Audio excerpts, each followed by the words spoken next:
钢建议最近有发表一款新的化学技术，会使甲回收来的二手衫分解掉后，再去用这布料做全新的衫裤，来互回收会当完全再利用。希望嘛会当协助咱台湾纺织业达到净零排碳的目标。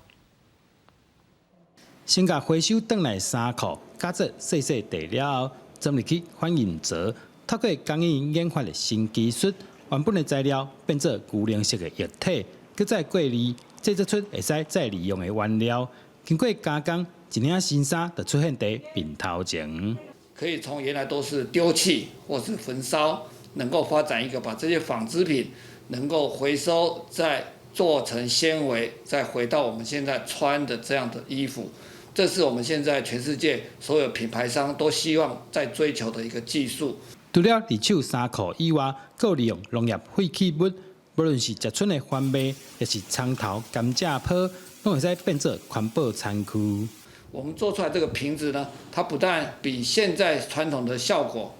更好，而且呢，它的煮气的效果更比现在的传统的锯齿瓶有更好的这个煮气的效果。想办法帮助我们台湾产业，帮助台湾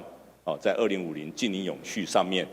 尽我们一个研究单位的一个责任。今年是工研院成立49周年，工研院表示，面对未来2050净零碳排趋势，希望以创新的减碳技术协助产业转型，提供环保的解决办法。记者刘君豪，新潮报道。